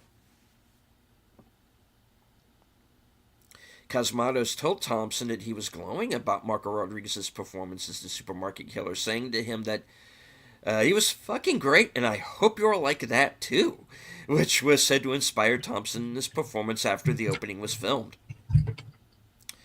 Rodriguez, in the years following this film and working on other projects, has had the disease posted on his trailer, which he takes as a personal compliment, as his character has a cult following. Cosmatos would get upset to the point of explosion on set when he was not getting a particular performance. Rodriguez was one such victim when he was only doing what Cosmatos asked of him through his broken English. Rodriguez would counter that he was only doing what was asked of him. The final shooting script for the film was 103 pages. Sans rewrites, additional dialogue and material added. And hello to Lieutenant Giratina. Good to see you. Lee Garlington was cast in the film and actually had to go to the casting audition at 1:30 in the morning. She wanted to be in the film not for its artistic value, but because it was a big role, had a lot of money, and she wanted to play the villain. For her death scene, Garlington actually rehearsed with a stunt person for 45 minutes prior to shooting the scene with Stallone. When Stallone and his entourage showed up, she asked them if they could rehearse a scene a couple of times, since she was a big girl at the time, since she was quote-unquote a big girl at the time, in which Stallone said, at which time Stallone... what? Is this English? All right, I'm just going to read it the way they write it. When Stallone and his entourage showed up, she asked him if they could rehearse the scene a couple of times since she was quote-unquote a big girl. At the time in which Stallone was, quote, do your best. I think there are a couple of words left out there. Garlington would jump on Stallone twice, knocking him down both times. Looking a bit embarrassed with no reaction from the cast or crew. She does it a third time with Stallone staggering as he's on top of him. He breaks out into laughter along with the crew and decides to rehearse the scene with her. Oh, man. Garlington felt a little ostracized from the rest of the cast, and Stallone barely talked to her. However, when reshoots occurred about 2 weeks later, Stallone sat with her during lunch, and she felt much better and understood why he had been ignoring her. She said it was the greatest conversation she's ever had. The original ending was supposed to take place in Lake Piru in Ojai, California, where Cobra has a confrontation with Monty, in which he rips off his shirt and reveals a satanic tattoo on his chest, revealing that he was the leader of the New Order cult, which explains why the Night Stalker and Nancy, who was also an LAPD officer, had information on all of the victims and were one step ahead of Cobretti and his partner as to the whereabouts of Ingrid. Andrew Robinson talked to Stallone about the film's original ending before it was filmed and told him they'd killed so many people in the film it takes away from the moment. Stallone agreed with Robinson's take on it and suggested that he would just punch him out. And Robinson agreed to do it and saved him 3 hours of putting a tattoo on his chest, as the original ending stated he had. Released in Germany under the title, quote, Die City Cobra, to take advantage of the release of raw deals. Arnold Schwarzenegger that same year was released under the title Dirty High. Released in 1988, it sold 1,182 million tickets in Hungary, making it the second most watched release of the year behind latecomer They Call Me Trinity. In terms of admission, only 3 additional films have surpassed it since then. Star Wars Episode 1, The Phantom Menace, Avatar, and Star Wars Episode 7, The Force Awakens. It also remains Sylvester Stallone's biggest hit in the market by a wide margin.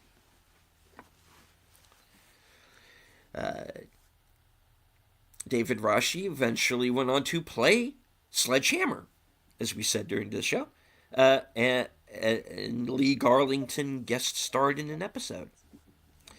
In the movie Undefeatable in 1993, the killer has the same type of knife. Most of the film's murder victims and most of its villains are essentially nameless. Neither Cobra nor anyone else working on establishing the identities of the killed cultists in the New World. Despite the fact that some actors and crew members hated working with the director, stuntman Corey Eubanks praised Cosmatos for directing action sequences and car chases, comparing him to John Woo. The Night Slasher character is loosely based on serial killer Richard Ramirez.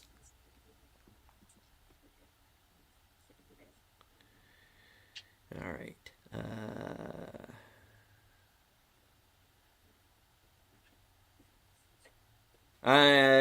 There's a lot more. I'm just going to read through a few more of them and then call it.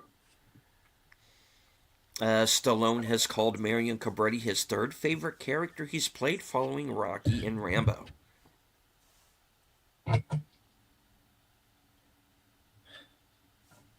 Scrolls. Just about. Okay. Art LaFleur did not audition for his role as Captain Sears and was instead offered the role by the director. It was featured on episode 49 of the comedy podcast How Did This Get Made? With guests Brian Posehn and Rhett Miller.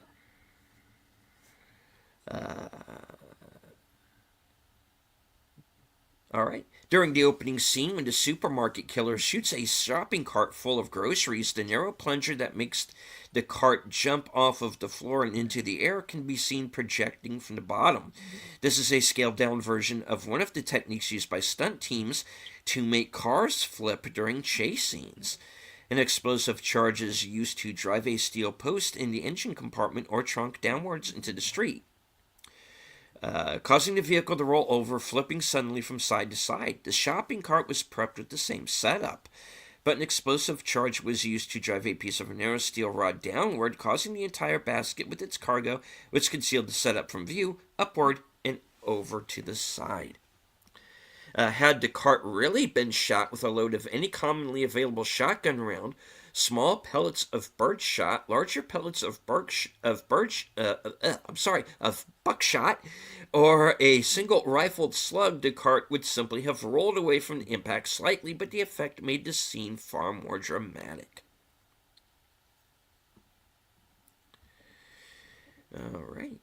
While the three video game adaptations of the film have very similar gameplay and levels, only the Amstrad version has the actual complete ending, with Ingrid and Cobretti leaving the Steelworks after the confrontation with the slasher. The C64 Spectrum versions just loop back to the first level after the Steelworks section has been completed.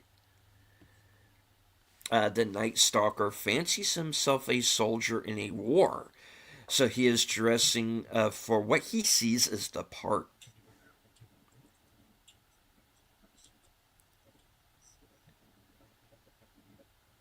Okay. There's a lot more, but I'm going to go ahead and end it there because we'd probably be here for another hour. Yeah. All right. So that's that is the trivia on IMDb Pro. Please feel free to check out the page they have on Cobra, and then head over and check out my page because I have a page there as well. All right, so that is it. The scrolls are Yes. closed. And next week we will be back at the same time, same channels, with Mel Gibson's Apocalypto from 2005. And Sunday, we will also be here for Western Cinema Presents.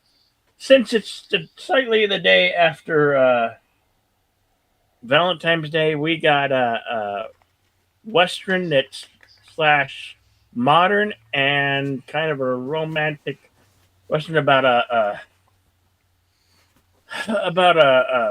bull rider and rodeo gal. It's called the longest ride, starring Scott Eastwood and Britt Robertson and Alan Alda, Jack Hudson, and Ona Chaplin, Hmm. Lolita Davis, Marissa Yes. Bezet, and Mm-hmm. directed by George Tillman. It has a Rotten Tomato score of 31%, but an audience score Oh, of 71%. 71% is the popcorn-o-meter for Rotten Tomatoes. So, yeah. who knows? We'll see if it's good or bad. Hmm. I've never seen the film, so it will be a first watch for me. But I figured, Uh, being a Western and kind of a day after Valentine's Day, why not? I was gonna do Man from Snowy River, but I'm saving that for Mother's Day of this year. uh, So that's what we got coming on Western cinema. We'll be back full time now. Now that the long NFL season has concluded. Uh, there will be some karaoke, Valentine's Day karaoke on Saturday night early at around 7:30 ish. Or do drop by if you like karaoke and you like tunes. That's what I have coming up. What do you have coming up? Deleted. all right. Well, as for myself, later on tonight will be at 11 p.m. Eastern, 10 p.m. Central. Will be my program Coming Attractions.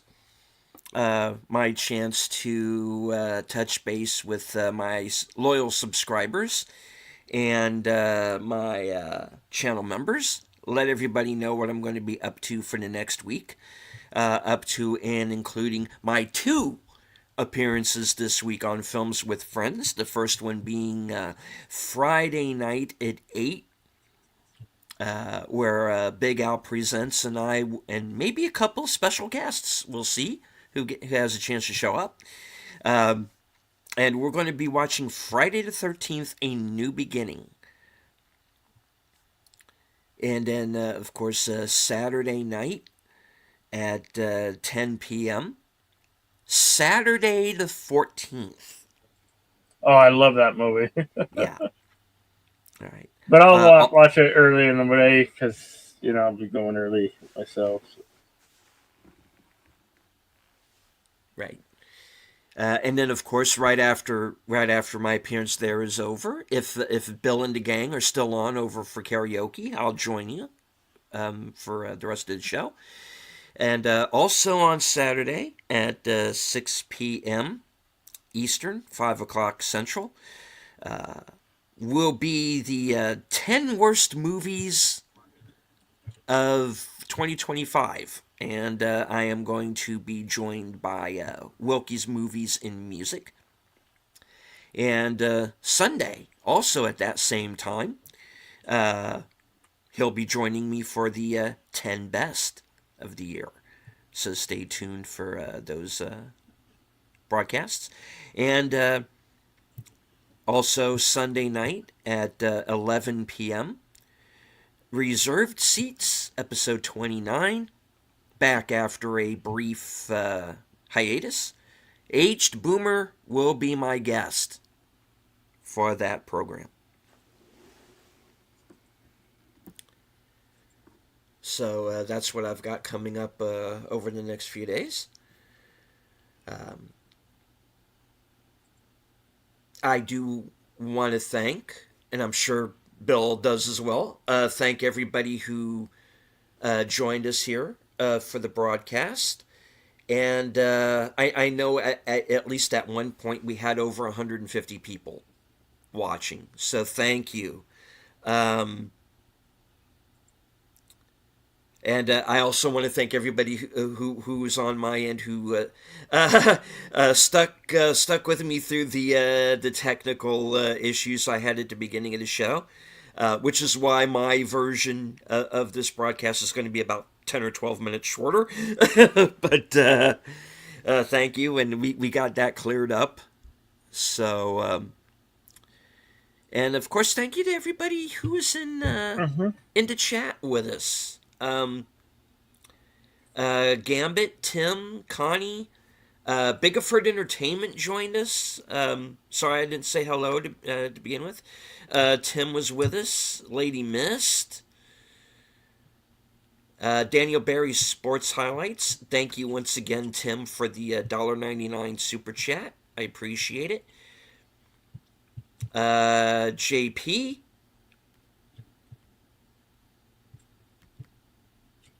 Let me see. Did I miss anybody? Andrea Black. Yeah. All right. So yes, again, thank you to everyone who joined us either on Bill's channel or mine.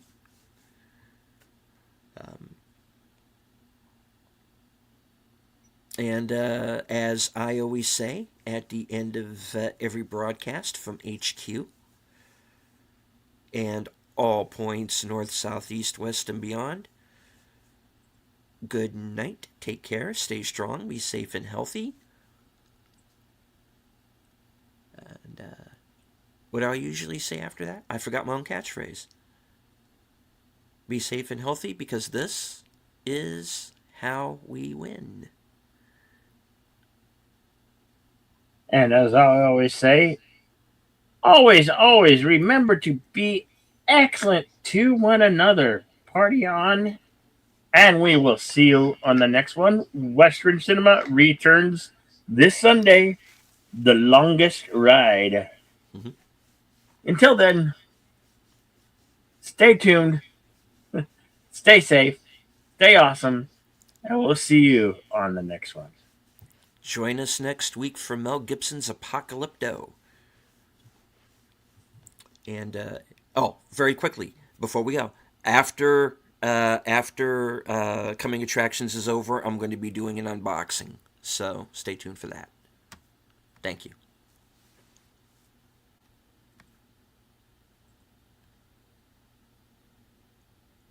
We need theme music.